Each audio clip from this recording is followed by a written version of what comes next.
a.m. to 7 p.m., the Deep South Para-Comic-Con will bring chills, thrills and much more. Special appearances by the paranormal rocker Keith Age, Blaine Rohan psychic medium, Dr. Lee Triana Brown, Professor Matthew Brown, Lilia Bogoeva, Michael and Destiny Fox from Fox Paranormal, creator of American Demon comic Austin Light, producer Gwen Johns, Ben Bracken with Dothan Ghostbusters, Ken Gerhard from Monster Quest and Ancient Aliens, WCW Wrestling NWO Wrestling American Giant Buck Bresner, CCW Wrestling The Masked Assassin Russ Conway, James Stokes from Stranger Things, Voorhees Night of the Beast and many more, Ethereal Voice Paranormal Richard and Colleen Johnson, Jessica Lentz cosplay artist. Come see Litriana Brown's Haunted Object Lab. What do you feel from these objects?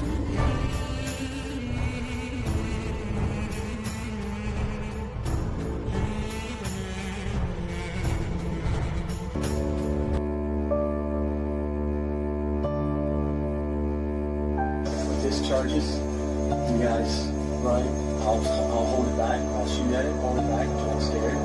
But if this thing charges, I can defend myself. You got it.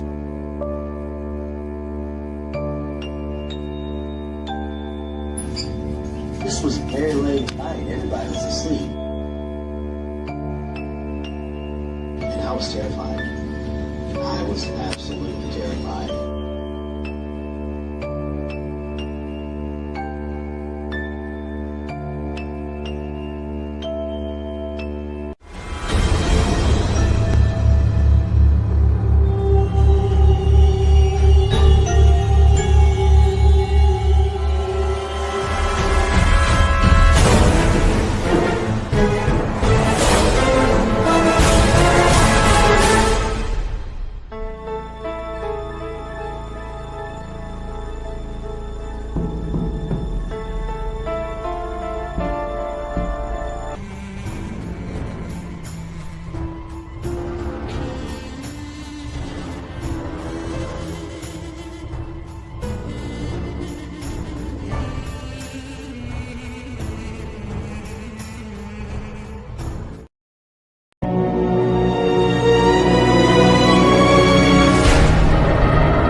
Hey, hey. Hey, sister.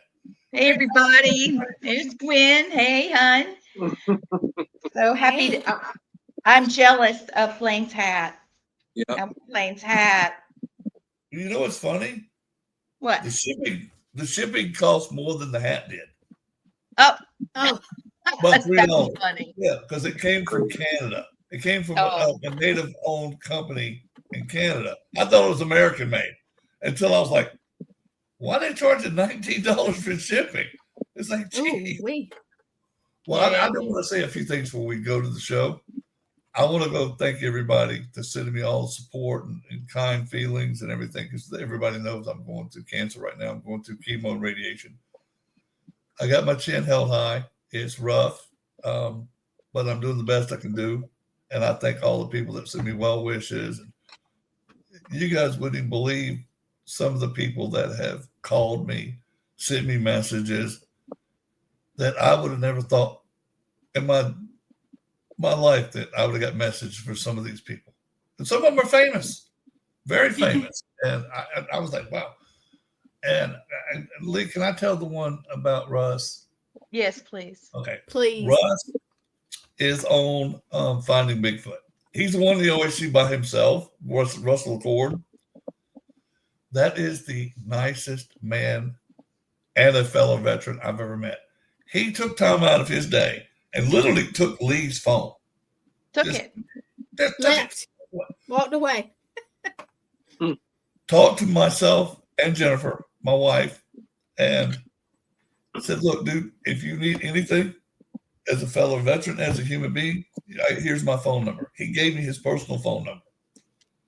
I sent him a text Friday. I said, brother, I made it through week 1. He was like, heck yeah, man, we've got you through this. You need us, call. And John Zaffis, same way. Johnny has been wonderful. Just about everybody was at your con, Thomas, that Lee went by and just let me say hello to. I've got messages from all of them, a lot of them from Gettysburg, throughout the military world, throughout the paranormal world. Yes. It's been overwhelming, but very well appreciated.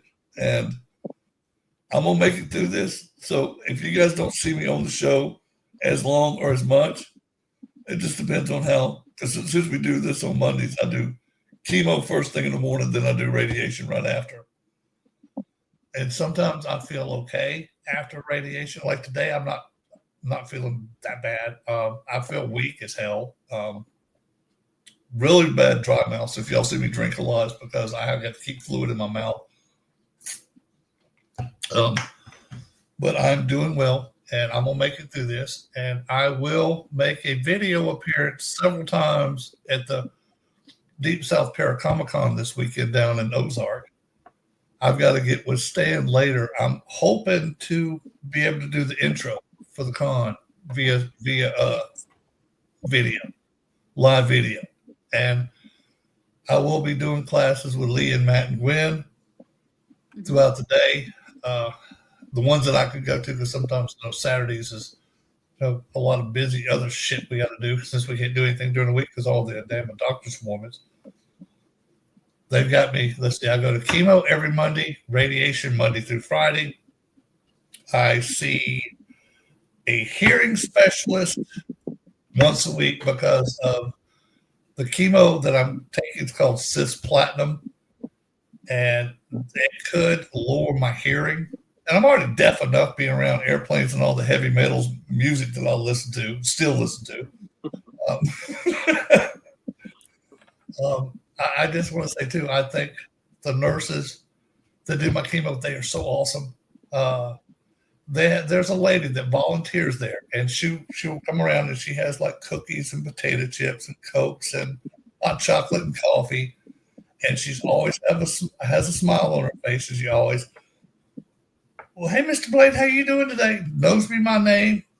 And I've told her my name one time, and she made sure that anything that I got that she gave to Jennifer too would make Jennifer comfortable. So I appreciate that a lot. And I'll tell you about my radiation. That's probably the worst part of the whole treatment. Chemo is not bad. It's long. It takes about 3.5, 4 hours because they have to run regular IV through you, which is just basically salt water. Then they'll run a steroid through you. Then they run 2 different anti-nausea medicines because chemo is very notorious about making people sick to their stomach. And I don't like being sick anyway. The stuff they use is phenomenal. Hi, Jenny. Hey, Jenny. And, hey, baby. But yeah, you sit there for about 3 hours. And then once everything else is done, they put the cisplatin through you. And it's just a drip, just a regular IV drip. Well, you got to wait for all of it to drain. Then plus you got to wait for the IV to fully drain because it will not take you off until both bags are completely done. So that's about 3.5, 4 hour process every Monday morning, 7 o'clock. Well, plus you got to go. The vampires get you first because you got to always go get blood before you go in there every day. Every time you do chemo, you got to get blood drawn. Yeah. Then after that, we walked literally next door to where radiation is. And this is the hardest part for me because I didn't know I was claustrophobic because I have neck and throat cancer. I mean, head and neck and shoulder cancer. They have to put me down on the table, and there is a mesh mask that they put over my face, and they bolt me to the ground. I did not know that I was claustrophobic as hell. I freaked out. I've never been more scared in my life. I've had rockets, mortars, and small arms fire shot at me in war. I was petrified of that damn mask. I had real bad anxiety to the point where I could not sleep. I made the doctor cut me eye holes where I could see out of the damn thing, and I made them give me a sedative or an anti-anxiety pill where I could put that mask on. And I got my fear through that. I did it because I have to get this treatment. But one cool thing about radiology is I have a DJ. The 3 ladies that do my radiation every day, they ask me, all right, Mr. Blaine, what music you want to hear? Like one day I told them Elvis, one day I told them Def Leppard, one day I told them Kiss, one day I told them Metallica, whatever. Fleetwood Mac. Fleetwood Mac, gotta have me Fleetwood Mac. That was my first day I had Fleetwood Mac. That helped a lot because I love Fleetwood Mac. But they have been wonderful, accommodating because they probably see over 4,000 patients a week on both in the cancer center and the radiation center. Luckily, they're right next door to each other, so I leave one, go right to the next. But I want everybody to know what I'm going through, and thank you for the well wishes and the healings and the prayers, and that means a lot to me because this is a fight that I could not do it on my own, and so I thank each and every one of you for doing this fight with me. So let's go to have some fun and talk about the show now. Yep. Thank you for telling us what you're going through.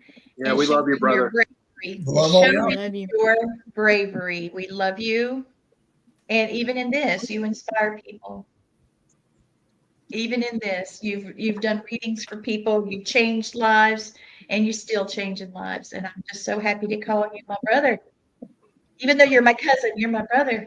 There ain't no cousin bullshit. We brother and sister. That's brother and sister. Yeah.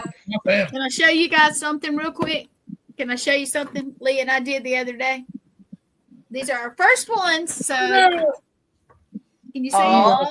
It's an all access network. Well, shoot. Oh, look at those. They're a little big. I like big though. I like big. I don't like to be bald. Well, I had no choice but have to have them big. That looks good. Oh, and I will y'all will see me. Hey, I never got one of your t-shirts, Thomas. Every story, every voice, all access. It's beautiful, baby. Yeah, so of course we're gonna tweak them. When I do the show, I'll probably be wearing like either white beaters or these because of the radiation. I have to keep lotion on myself to keep myself. Hey, Riz. Moisturized, because if not, it'll dry up. So don't do that. Having my bare arms with his tattoos hanging out. I thought you just we were at a gun. He's showing the guns. Wait, I got guns. Hey, Stacia. Oh. Hey, Stacia, I love you. Look there. Can't wait to kick it with you. Right on, Rez. Hey, this is why I want to say something to you. I think this is cool as hell. The guy's Native American, but he's from Wisconsin. He calls himself a redneck. That's as much redneck as you can get right there. Oh, you just don't know. Rez is a very special man. He is a very special man. I can't wait for all of you to get to know him. What you see, he's coming to the channel too. Yes, he is. That's why I said that. I don't know. Oh, I gotta say too on this. Kudos to the preview on the show tonight. That was phenomenal. Not just our show, but all the new stuff that I haven't seen. You put up there like the stuff with you and Matt on there. That was wonderful. It's not finished. You can ask to take names. Yes, we are. Go, girl. None of that is finished. It just takes a lot of time, more than you think. And Lee, bless her heart, puts And I put my heart and soul into it, of course. And Yes. I represent Yeah. everywhere I go. If So you didn't all- see my post, Yes. go look. I went on an investigation this weekend, and it's out there. I'm doing everything I can. I'm about to go do an adventure that I'll tell you about later. I can't wait to hear more about this. So she's going to get a lot of followers and really thrill a lot of viewers because she's going to be doing something amazing. Nice. Yep. So, I Riz, he said, love all you guys. Uh-oh. Did I do the win? Yes, Oh. you did. We double clicked. I'm honored to be a part of the network and part of y'all's tribe. That's right. You are part of the tribe, sir. Yep. This is a great loving tribe. We love everybody. Hey, Most Win, do you want to send him the link and let him come on? Does he feel like yeah, that? please do. Is that okay, guys? Look, Riz, you want to You don't mind, do you? put it up. He's got years of podcast experience and he's badass. He just is. And I want him to be Tom and Blaine. So Yeah. I gotta learn to share. Just one Yeah. second. Riz, do you One want to come second. on? I got another announcement. So Yes, Do please. it. Yes. the time I see you guys again, next Hey, weekend, Sean. the 9th and the 10th, Oh, yeah. is the Sorry. Connecticut Witch Festival. Yes, in yes. Connecticut. So if you're in the New England area, New York, New Jersey, nearby, whatever, or you could fly in if you want for the weekend. Sure. It'll be on historic Pratt I Street, wish. and we're acknowledging the people that were accused of witchcraft 45 years before Salem. They were finally exonerated. It's our second annual one. So we get a little pushback, but it's nice because we want people to come and learn about all that and then have fun and watch the hex dancers. Those guys are so awesome. I don't know. Yes, they are. With the brooms and Come. the dance, it's awesome. It's a not miss one. You gotta come and see it. Thomas, was it for the same reasons that Salem happened? Similar. A lot of it was the rich people. They were going through a flu epidemic at first. And so they look at the poor people. So somebody was outspoken. They say, hey, they're a witch. That must be why the flu. So that's kind of how it started out. Usually, Yeah, we all know the first one, well, the one in Salem was all about they wanted land. yeah. The easiest way to get accused somebody of being a witch so they could take their property Yeah, legally. I think it was the kids, and then I think some smarter people decided to take advantage. So and that's just the craziness. Cool, dude. I want some briefings on that, man. Yeah, because I love that kind of history. Because it's fascinating to me. It's like, okay, yeah, Dr. Richard Ross wrote a whole. Yeah, Dr. Richard Ross, who's going to be one of the speakers. Right on. He wrote a whole book about the trials in Connecticut. So that's on Amazon. You can get all that. So, That makes sense. be cool. Did I East Coast. get Hey, you? Thomas, do you have So, do you have an external mic, Thomas? do I have a what? An External mic, or is it Why you can't hear me? because you're blipping? It's blipping a little bit. I didn't know. Not on my end. It's only on yours. Mine is coming. Okay, it's me Yeah. then. Yeah. Mine's just fine. overtold I'm me. hearing fine. Okay, good. Uh, It's just me. It's just Oh, me. Lord Jesus. It's just your rear ass. Yeah. So It's me. yeah, a lot of our Wait. Wardruna friends will be at the Witch Festival. So of course Stacia will be there Yes. speaking. May will be Dr. Richard Ross, Catherine Nadal. So we got a lot of cool speakers. Gonna be one woman that's gonna teach you how to make a witch's broom. So that's gonna be kind of fun too. So there's a lot of fun stuff. So, Yeah. a lot of learning and all that. So it's gonna be a good weekend. Yeah. What happened to Gwen? She leave on us? No, I don't We're know. out? she just went into Twilight Zone. Yeah. She's in the ether somewhere. Well, I was downloading some pictures for you about the witch festival, and Yeah. I can't. I don't know where they went. Yeah. There Oh. she is. Hey, You know, ether spit her out. Luna. Got Riri. Riri. Goldie. Hello, Riri. Gorgeous, you sweet boy. And Yeah. you see who's How here? did you get him? Luna. Yeah, she hears Hi, Luna. Tom and Blaine. Say Yeah. hi. Hey, She's so Luna. sleepy. It's Luna, drizzly Luna. rain. You got to It's get all the access ring. T-shirt for Luna. Yeah, Yeah. she's part of Wardruna too, right? Oh, don't forget Mhm. Ginger. Ginger's a Yes. sweet Yeah, baby Ginger girl. needs one too. She's in Yep. the bathtub with Matt. She thinks she's every time he gets in the tub, she's got to get in. I don't know what's going on. Nice. Dogs aren't supposed to like baths, but she doesn't know it, so she does whatever. She doesn't think she's a dog anyway, so No, she thinks she's a kid. Yep. Crazy. Well, so we have been talking about the Sutcliffe Ripper, right? Mhm. He's our topic for tonight. Let me just throw this out here. I'll start by, what do you call it? I'll break the, when you're pool, play Nice. pool. Yeah, I'll start with that. Here it is. Yeah. Great. So Peter William Sutcliffe with an E, the Yorkshire Whipper, the Whip the up. Yorkshire Ripper. He was born. Boston. The Whipper. Ripper. June the 2nd, 1946. So, this one's got a little bit of age on it, but man, he was vicious. Okay. He's from West Yorkshire, England. And he died during COVID-19. Okay. He died of COVID. Oh, Yep. And so he was convicted May of 1981. He was sentenced to life in prison with 20 current life sentences. And I think that's pretty interesting because usually when somebody has killed a string of people, they only do so many, that they are tried for, and then they just say, shh, because they're never going to get out of prison with what they've done. They don't go into the full amount. So, and I think that's wrong to the families of the people, his victims, it really hurts. That's the weird thing about Great Britain. Their court system is just so much different what they call things. There he is. Right. What's up, everybody? What's up, This, man?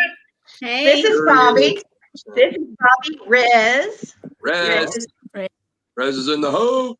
Yeah, the Red Road Paranormal Podcast will be coming to All Access Network. Nice. Yep, that it is. It's I official. can't wait to see that. That's amazing. And we've got several members of our tribe that would like to participate. We have one that's specifically interested. So yeah. So They're all that's welcome. that's a win. That's a win. Nice. Yeah. So yeah, this guy was an asshole. Yeah. The He was a Sutcliffe whole Ripper. ass. Yep. The whole ass. Let me go back Nice. because we're talking about the court system in Great Britain. Yeah. Then you could get paroled. So what they do there, keep you from getting paroled, they call it a whole life order. So if you're hit with that, that means you can get parole at all. So it's different over there. It's almost to the point where if you plead insanity, like we say plead insanity, over there they don't call it that. They call it diminished responsibility. So those terms, that's just what we refer to it as. So, death row is basically you're not getting out. Pretty much what I see. Okay. So, yep. Just on the legal side of it, but yeah, this guy's childhood, unbelievable. He came into the world messed up. His father and mother. His father was an alcoholic. Beat his mother like ruthlessly to the point where he beat her so bad that he was born premature. And from that point, the old father gets mad, drunk, whips his kids with the belt. But one of his brothers did say when Sutcliffe was about 4 or 5 years old, it was on Christmas time, there was an argument going on, and the father hit him over the head with a beer bottle and broke it over his head. Jesus. So this is his young kid. It's like, what can you do at 4 and 5 to deserve that? Again, we talk about head injuries and the effect of your growth, Mhm. that low area and their development. That was the one thing that kind of concerned me. And then from there, at a very young age, he was into voyeuristic things. I think he was less than 15 years old, going around and following prostitutes around, which would become his MO later on. So He would follow the prostitutes around and watch the prostitutes have sex with their Johns. And So he was a Jeepers Creeper? yeah, pretty much. Jeepers Creeper. Yeah. That's scary. Yeah, but that's his development as a kid. You can really look at those types of things, and all those kind of lean in to how he became. And one of his first jobs is he was a grave digger. I don't know if you guys knew that. He started out as a grave digger. No, I didn't know that. He loved it. I mean, the people that I bet he did. all the people thought he was weird. You know, he liked to get overtime to dig graves. They wanted to put him on the road after with that service, and he didn't want to, so he left. And he became like a truck driver, or they call it, heavy goods truck or something. And It'll be a lorry driver. yeah, and he got fired from that. He was stealing tires, but later on, he stayed in that side of things with being a truck driver. And as you know, there's a lot of serial killers that are truck drivers that we've talked about. Yeah, because it's convenient. Yeah, exactly. You're here, you're there, you could do what you want. So yeah, but that's pretty much to that. So that's his childhood. Mother, he and his mother were beaten terribly. Yeah. Oh Lord. Yeah, that's the weird part of it. But his whole life sets up to him becoming a serial killer. His voyeuristic looking at prostitutes, beating up, that frontal injury of getting beaten all the time. Yeah, Now you're chopping up. Yeah, now you're chopping up. It's weird. Now you sound choppy. Yeah. Oh, do I? Yeah. Am I losing signal? Yeah. It's weird. You're in and out. You'll get like two words and like. Oh no. My Wi-Fi is a little less, but all right. How do I sound now? You sound fine now. That's better. Okay. All right. Maybe it's a fan that's on. But probably the biggest thing is later on they said that he was a paranoid schizophrenic, which I don't think he was. It was all like a ploy. But really what that might have stemmed from is he got married after I think he was fired from one job. He goes and so meets this Sonia Zerma, and they get married. But she was diagnosed as paranoid schizophrenic. She had a lot of miscarriages. She was trying to become a teacher, which she ultimately did, even though she was paranoid schizophrenic, I guess on the medication. But she was to the point where they went through a lot. They stayed together. She cheated on him, but they stayed together and stayed in the house up to the point he was arrested. But I think the crazy part of it is when she was interviewed, when they were interviewing her about Sutcliffe, some lady was writing a book. She said that she was the most irritating, strangest, and coldest person she's ever met. And this was Sutcliffe's wife. So if you're going to be called paranoid schizophrenic and you see your wife going through it and those traits, what better thing to learn off of to pretend, to try and get the diminished responsibility so you don't have to go to prison for life, which he tried. So you really look at these things that happen in his life, and he had the brain to do it. And that's why I say he probably wasn't paranoid schizophrenic. I think he was more of a malignant narcissist. I don't know if you guys ever heard of that. Yes, I have. Everybody hears of narcissism, but there's different levels of it. But malignant narcissist is more as antisocial behaviors. They have paranoid traits. They also have aggression and sadism. So, and that was one of the big things with him when he was killing prostitutes, was he was very sadistic and how he sexually assaulted. So a lot of this stuff goes together as opposed to schizophrenic. I think it's more psychologically, as I break them down, is a malignant narcissist is more closer to what this guy is. Uh-oh, you cut out that last sentence. That last sentence cut out. Yep. Sorry. That's Okay, okay. I'm gonna put up the second slide. I think your Hold on, I got a question. doesn't want the man to talk.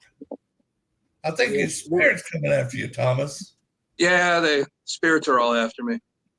Well, this one's trying to be an asshole because you're talking. Yeah. About him Yeah, talking about Peter. So You're he doesn't talking want to about talk about him. his little misfortunes. Yeah. Riz, what were you going to say? Hey, Riz has a question. Yeah. Well, I was going to say, you know, if you go by the way he was raised and how he was beat and everything, if that made him a serial killer, well, you would think there'd be a lot more Native American serial killers because a lot of our children still in these reservations are getting beat, have mothers and fathers that are drunks and alcoholics. They take off for days at a time. You know, they're basically left in third world poverty conditions. Yeah. So if you go with that statement, how come we don't see more of the Native Americans in this demographic of serial killers? Rez, I'll answer that one for you, buddy. Just a tidbit real quick. He lives on the Mohican reservation. So that's how he has that perspective. Rez, Okay. the reason I'll answer your question on that because I'm Native American too. I think the reason is because a lot of the Native American serial killers aren't reported because they never stay around long enough to leave any evidence of what they do, or it's just pushed under the rug. It's like, okay, this is my auntie or this is my uncle. Okay, I'm not going to say nothing about it, but I know he does this stuff. And dude, I would like to know too, statistically, how many are on the Native American reservations that are serial killers? Or we know for a fact that a lot of them, and I hate to say this, are rapists, pedophiles. They're the same as America itself. We're just a big effing country with a bunch of sick people. But I always wondered that too. Why you never see a Native American serial killer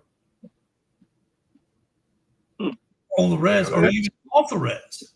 Yeah, you don't hear about it in the news. You don't see it. You know, I know a few years ago, a buddy of mine right down the road ended up in a blue barrel, and they didn't find him for a year. Yeah. Oh, You know, this white guy from town worked for me at one point in time. You know, when I had different businesses, I'd known him, and I knew he went. Last reports, he went missing up on the reservation, and a year later, they found him stuffed in a blue barrel. And dude, it wouldn't have surprised me at all. Is all the people that end up missing on the reservations aren't from serial killers. Could be. I mean, because they think, okay, you're not just say that you and Lee are brother and sister living on the res, and your Gwen's your youngest sister, and she gets abducted and disappears. Well, that person that abducted her is counting on you two not to say anything because you're scared for your lives now. You might have saw something or heard something and got threatened by them, and you just clam up, don't say a word. Or there's so much non-trust from the government that you guys have, and I have the same non-trust, and I work for the government, so because they pay well, it's the only reason. But I think that's a lot of it has to do with like, okay, everything that we've ever been told has been a lie to us. Every treaty the United States signed with every tribe has been broken. Oh yeah. Not one. I take that back. The only one that's ever been kept is with the Seminoles because they told them to go stack bricks. Yes, they did. They Anytime. never surrendered either. Yeah. But there was every a time they have me sign paperwork, I tell them, hey, we don't like signing paperwork. We get screwed every time. Dude, it's like now if you don't know exactly what you're signing, hell, to me it's just a piece of paper. It's worth what the piece of paper is worth. If it costs a nickel to print that piece of paper, that's what it's worth, a nickel. Yeah. Yep. I just did a little research while you guys were talking about it, and this is what it said. This is the takeaway from this huge thing that popped up. It says that there's no evidence that Native Americans were more likely to be serial killers. Duh. But the idea is that Native communities are underserved, over-policed in some ways, and under-policed in others, especially when it comes to missing and murdered Indigenous women. There's a lot of trafficking and all that.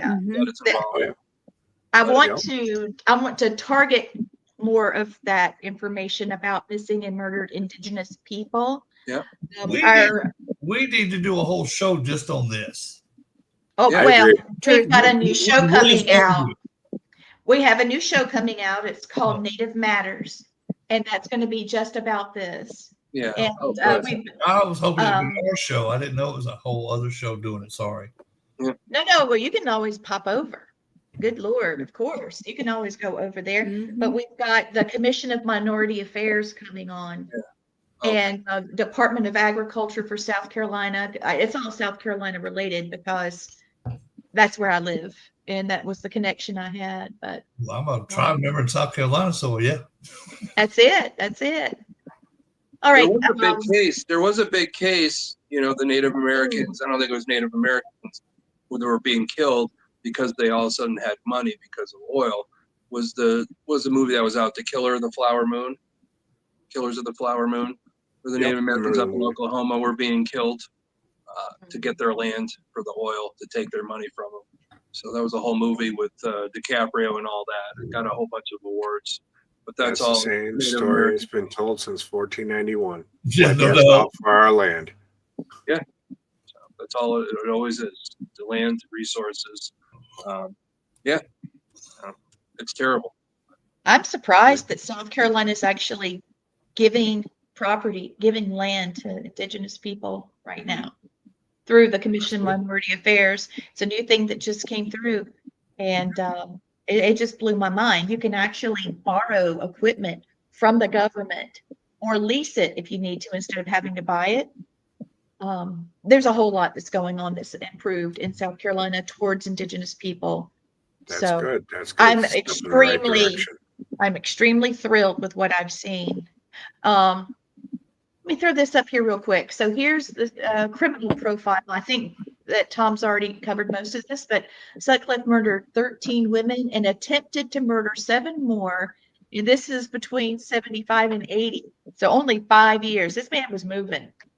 Many of his victims were sex workers, though not all of them. Prostitutes. Yeah, his killings were marked by extreme violence, using weapons like hammers and screwdrivers, often attacking women from behind. Coward. Oh yeah, coward. I actually was able to download a profile of his off the internet. And most of it Tom's already said, but there's a couple of little things in there that's pretty graphic. So I'll have to throw up a sign that says it's graphic, but I really think it's interesting. Here we go. I got you. I'm sorry, but if you're not adult enough, this is an adult show. If you get your little feelings hurt, turn the channel now. Don't hold back, Elaine. Just don't hold back. Don't hold back on our count. I can my TV right now and watch 15 people get murdered on a TV show on regular TV. Yeah. But I give a disclaimer because somebody might get their feelings butthurt. Screw you. But grow up. Jeez. Tell it, Blaine. There, Blaine. Don't you just Wait. love it? I'm sorry. High five, buddy. Boom. High five. I'm sorry. I can't stand this sissy This mentality of feelings thing. It's like if you can't take adult stuff, this man committed these crimes. We're stating facts, we're not making opinions or just floating stuff up out of our ass. We're telling facts of stuff that this dude did. Okay. Thank you. Yeah. so Go ahead. I'm off my soapbox now. Thank you very much. So Sutcliffe was a quiet, socially awkward kid that did not do well in schools. People bullied him. And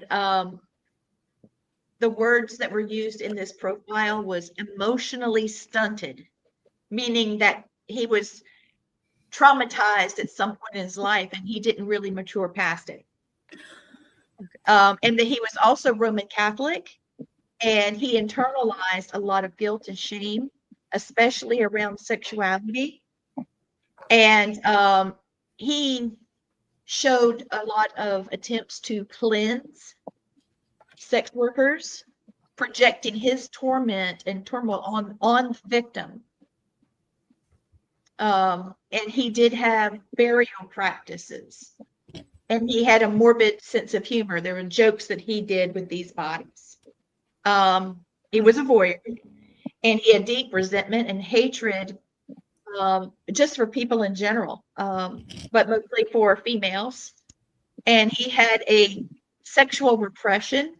He had a problem with creating healthy relationships with women. This kind of reminded me of the co-ed killer. Yeah. This part, Yeah. because he had internal fantasies that were violent, and his dad was overly mannish. He had no love.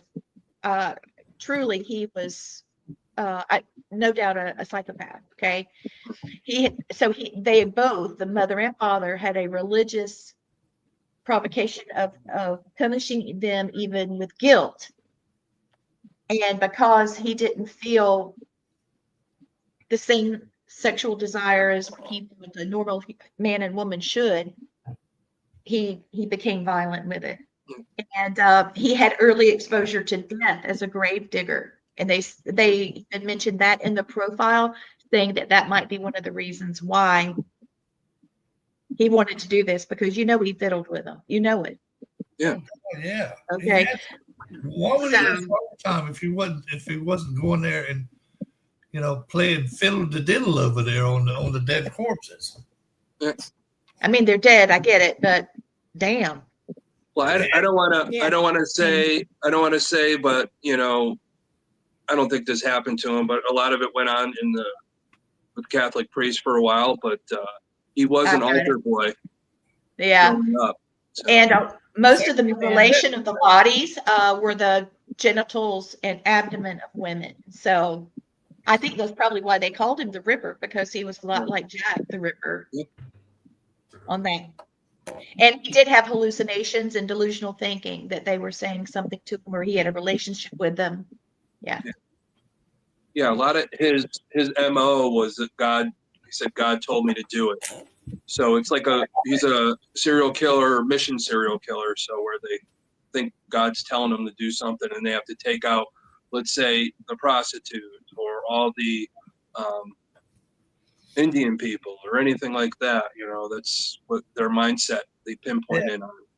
And this really, his MO changed, because I think when they started to get a little heat on him, he felt, well, if I go prostitutes, police don't really care about them, so they're less likely to come after me.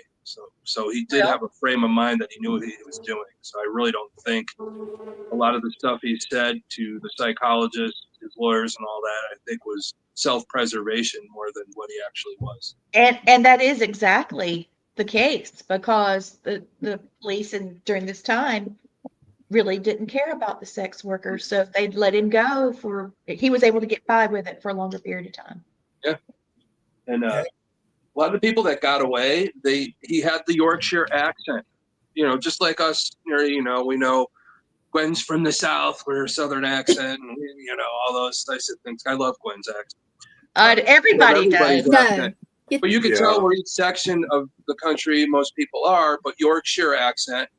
But then as he's halfway through killing people, and people say, well, he had a Yorkshire accent, but then this guy calls in who they nicknamed Wareside Jack. And he was sending letters and calling on the phone, and he had a different accent, which basically took the heat off of Sutcliffe for a while for him to be able to kill more people. That was actually brilliant, actually. Yeah. See, that's like myself, dude. I have a Southern accent, but me being military as long as I was, I pick up on other accents, and I can articulate my words, and it's not hard to change. I mean, I can do a Boston accent if I had to, or I could do a what? I was going to say, you had John Zappis doing the Southern accent. I could not believe it. I couldn't believe it. Southern gentleman. He was doing it in front of Thomas. We were at the pizza place. Thomas, that started off as a ruse on a show we did. I said, John, how funny would it be if you acted like a Southern gentleman through the whole show? We won't tell nobody who you are till the end of the show. Yeah. And we did a 2-hour show. Nobody knew it was John Zappis. Yeah. And then at the very end, he goes, well, what did he say? Well, I'll be. Hey, Hey guys, this is John Zaffis. I hope you were entertained for the last 2 hours because that was the funnest I've ever had in 2 hours. oh, he said That that. started out as just something me and him thought of to do for a show, just to make Yeah. to entertain people. And it Oh, worked. God, it's so He good. told me how long ago that was, what show he was on, and he Yeah. said every time he saw me after that, he was going to do the Southern Gentleman. Yeah. You got to see it, Rez. We'll be at a con together at some point. Oh, yeah. I'm going to get him to do Oh, yeah. it. Yeah, once I get past all this cancer stuff, it's on, baby. It's on. Yeah.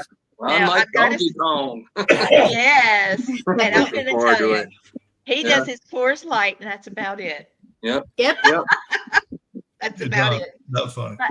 John Zappis is a good man, and he Oh, loves yeah. his wife, and he's a good father, and he deserves all the respect we give him. Now, Yeah. I'm finished. Now I'm finished. No, John earned every bit of respect he's given. Nothing was given to John. It was earned.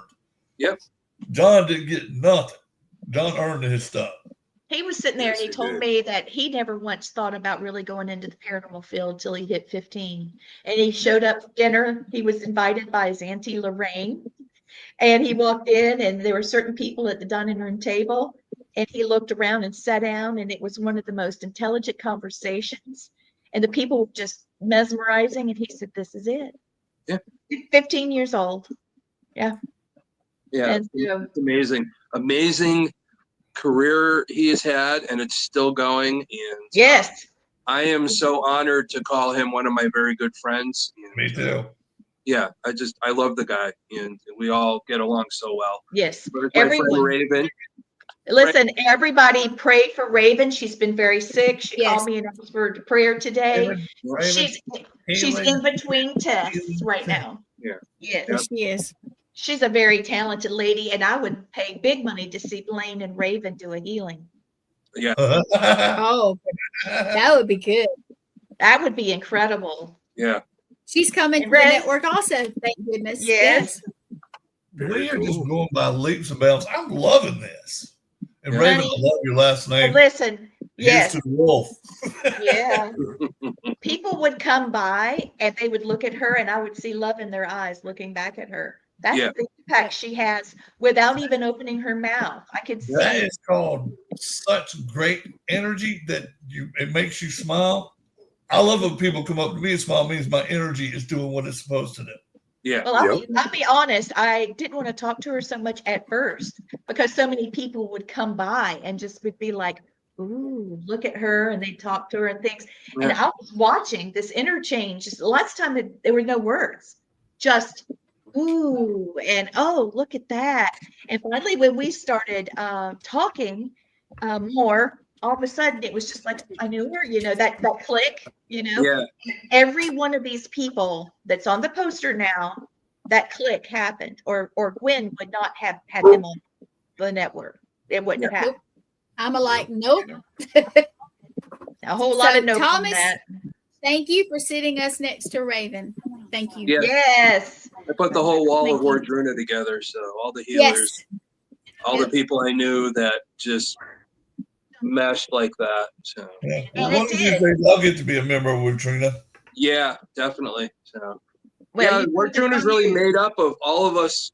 You know, most of it is people that Stacia's known for years, and then for me, I've known you guys for a long time.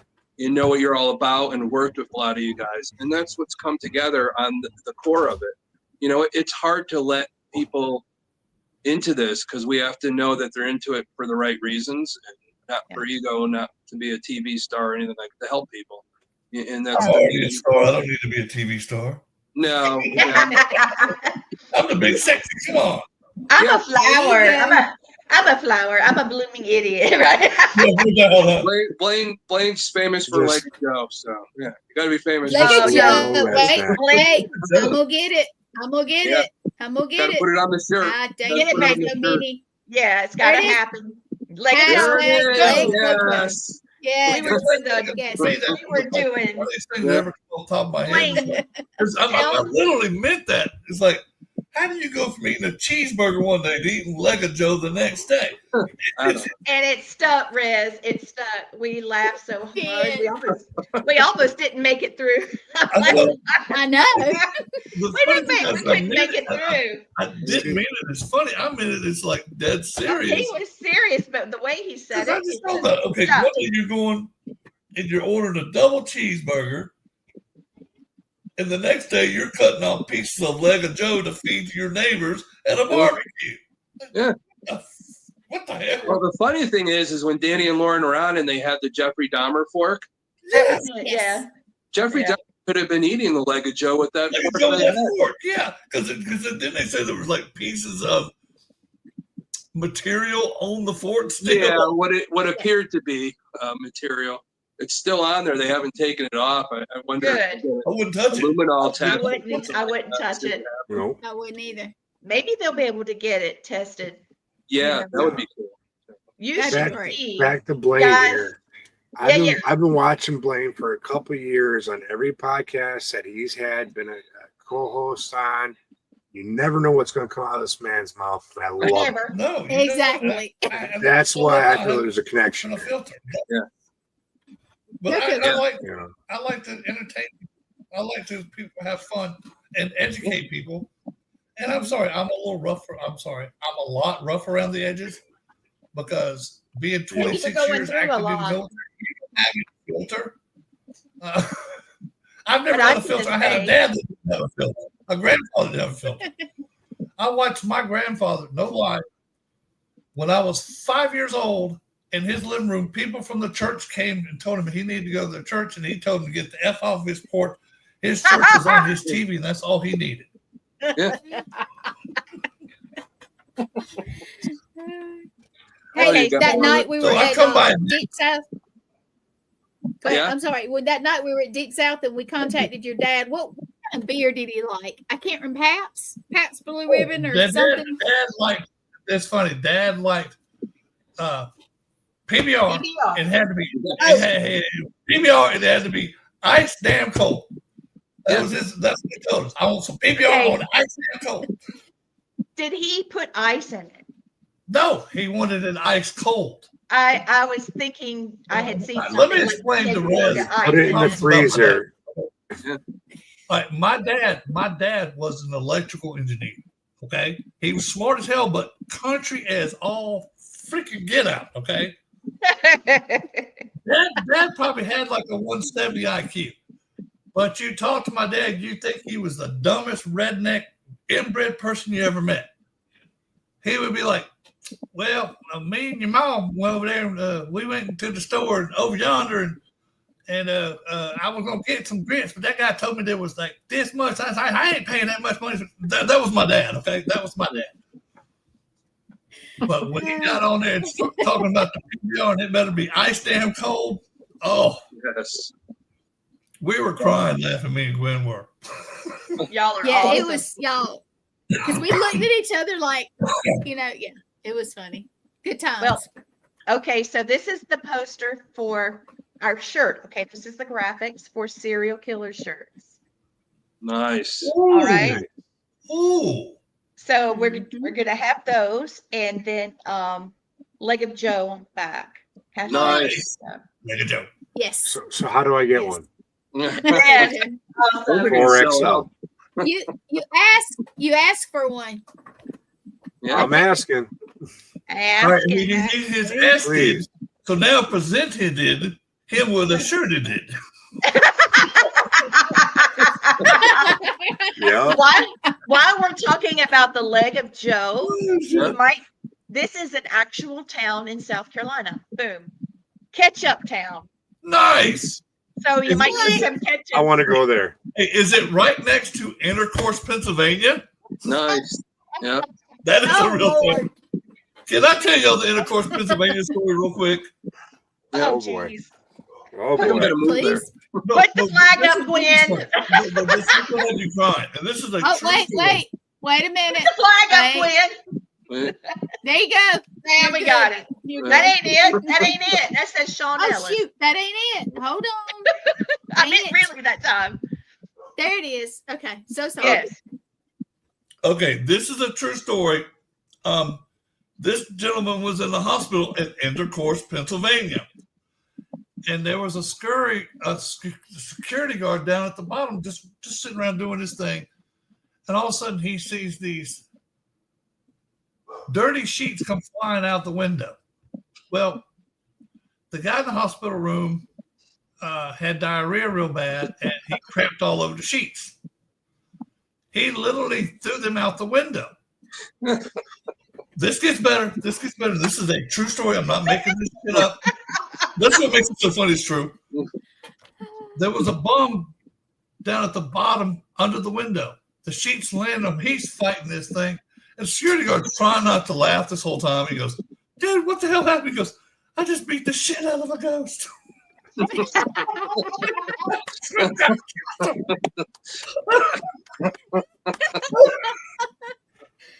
awesome. Oh my God.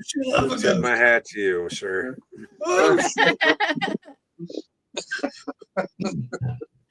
Oh, that's so But yeah, I researched that one, and I could not stop laughing when I read that. I was like, and I got it from Stupid Crook News.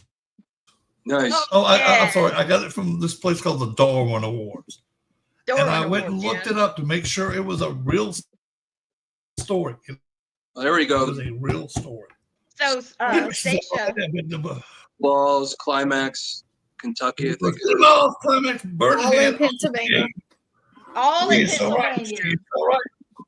That's Oh. funny, Stacia. Oh, they are all in They're a little Pennsylvania. horny Wow. up there. Yeah. Mhm. And Well, it's funny, we've got this one, okay, this too. Town, Ketchupville, There's an Intercourse, Alabama. Possum There's a Kingdom. Climax, Alabama. There is a Blue Ball, Alabama as well. So Alabama and Pennsylvania have some other companies. They got some cool names for cities. It's a cool place I'm to gonna have hang to out. come down there and visit y'all in Bama. Oh, Yeah. I've dude, never been to you that gotta part of come the down. country. Oh, dude, it's fun And down here. I will just say that my moonshine predisposition to moonshine came from him, Yeah. Mr. Mr. Blaine. The brother, underground heathen himself, makes our own moonshine. Yep. So Yeah. And I'll times give a you year, hey, I'll give you straight some from the scientific hills. muscle tips that'll help you make it better. Y'all, I don't know what I'll give you some slide I'm trade on. secrets. I'm gonna try 3. I don't know what slide I'm on. Is All that right, it? let's start this one. Okay. Oh, the capture. Okay, yeah, Oh, they yeah. caught him. The police questioned him. There was inconsistencies and injuries led investigators to connect him with the Ripper murders. He was arrested in 1981, and he was driving with false plates on his car. Eventually, he confessed. He said he was on a divine mission to kill sex workers, hearing the voice of God to tell him to do so. He was diagnosed with paranoid schizophrenia, but the court rejected his diminished responsibility plea and found him sane and guilty. Boom. So he was on a mission from God. Pardon me. Yeah, he was. Blues That was Brothers. his mission. Like, Jake and Elwood. we're on a mission from God. Hey, He was watching Candy. too many Blues Brothers. Candy. at the time. I know. That's what I saw. Dan Aykroyd going, we're on a mission from God. That's it. That's where I heard it. Backpack, Yeah. cigarette, full tank of This glass, is the crazy dark, part. and we're wearing sunglasses. Yes. Yeah. So the crazy part, when he was arrested, they didn't say when they pulled him over for false plates. While he was there, he said to him, "Oh, I really got to go pee." So they let him go pee behind some place, and he dropped all the evidence. He had a hammer with him, all the stuff he's been using, the ball-peen hammer he's been killing people with. He dumped it. So when they brought him over for more questioning, the cop that arrested him, like, dawned on him, was like, just had the inkling to go back to where they arrested him, and he found all the stuff there. So that's really what put him away. Well, good. At least his Yeah. brain functioned Yeah. at some point. Yeah.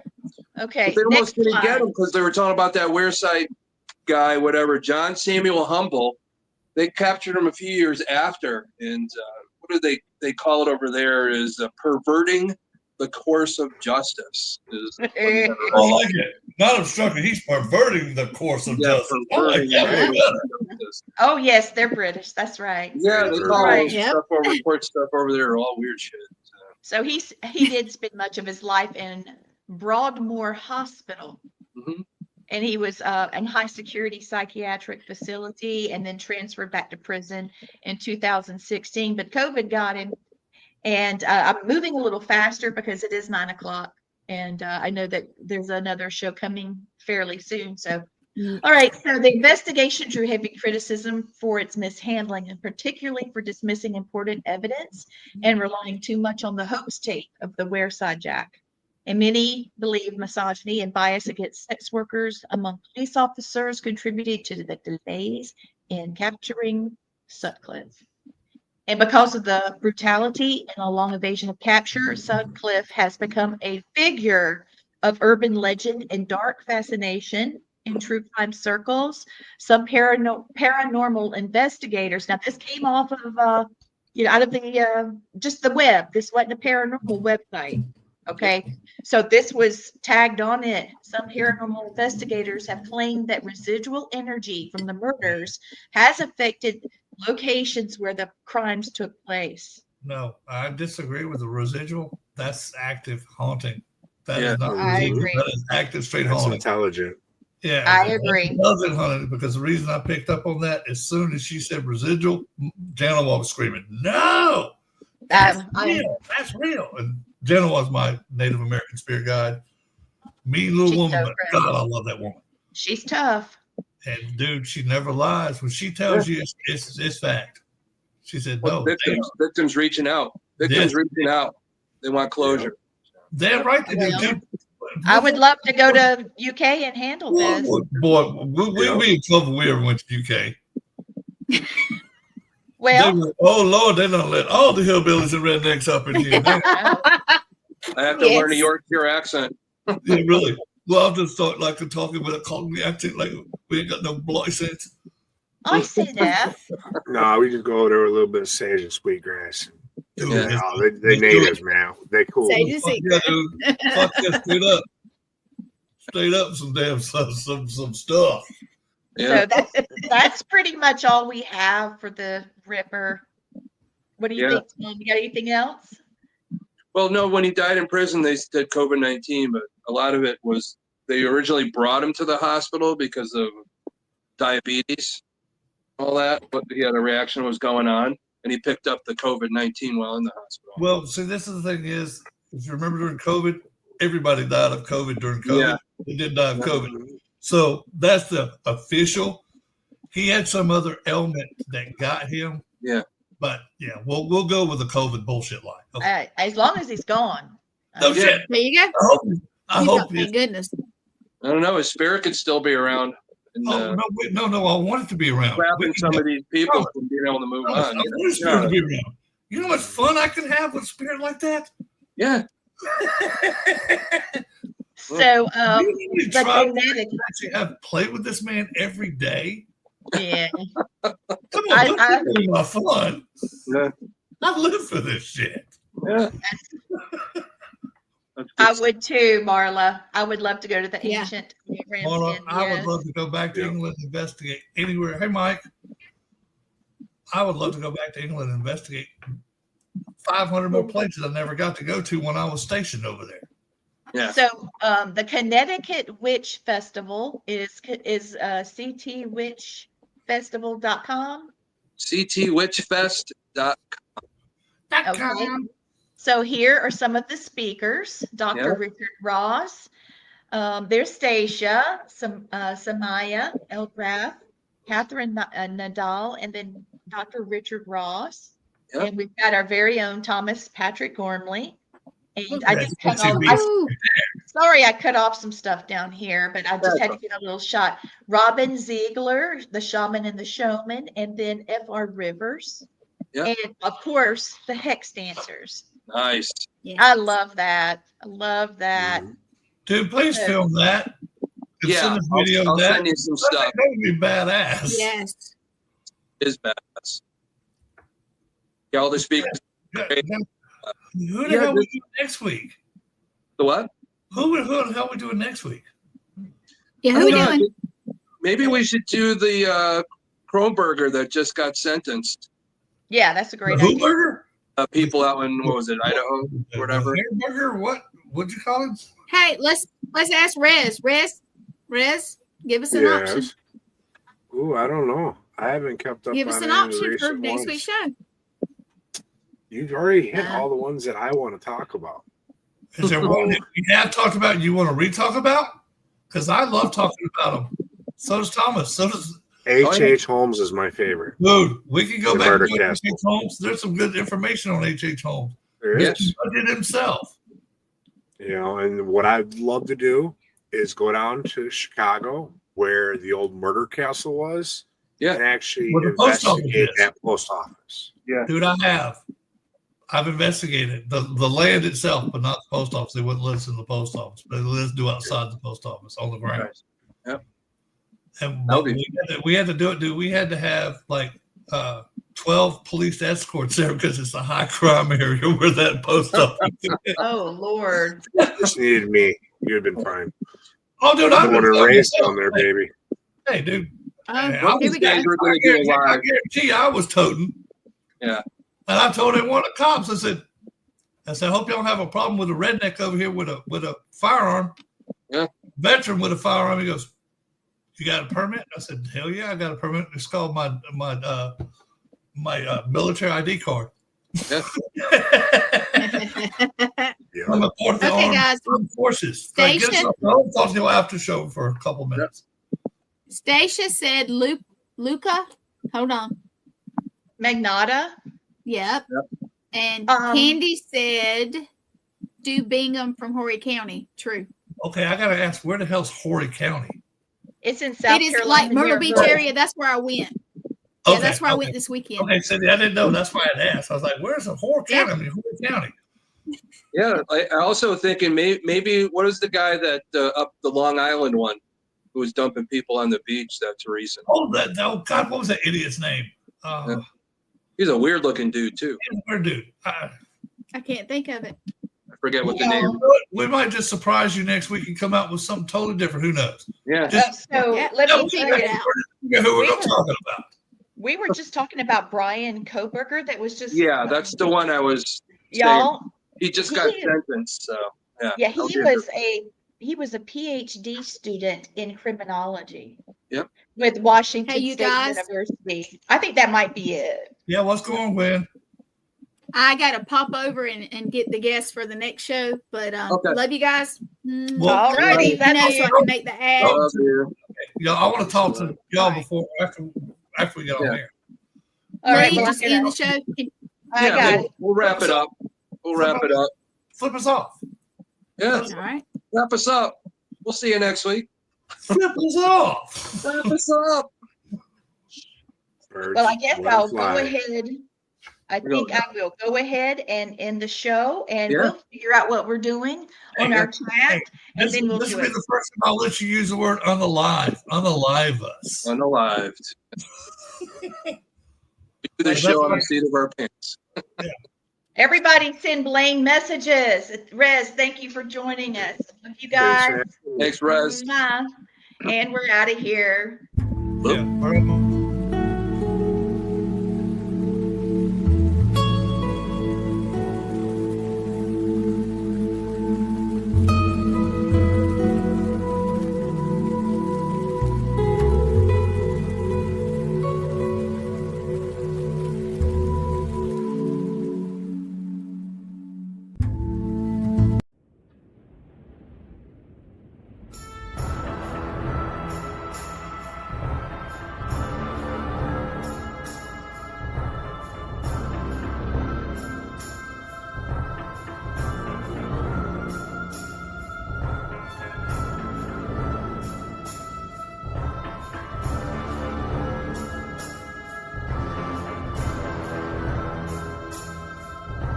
Time to take control of your energy. Join our powerful grounding and shielding workshop.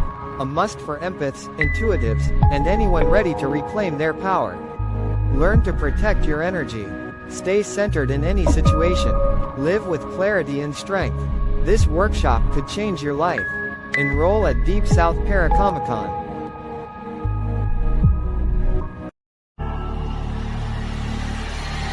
Podcast Workshop with producer Gwen Johns.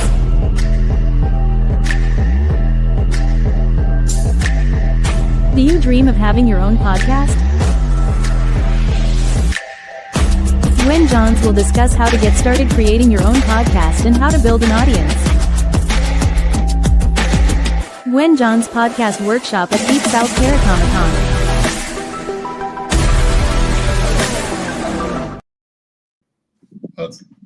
We're out.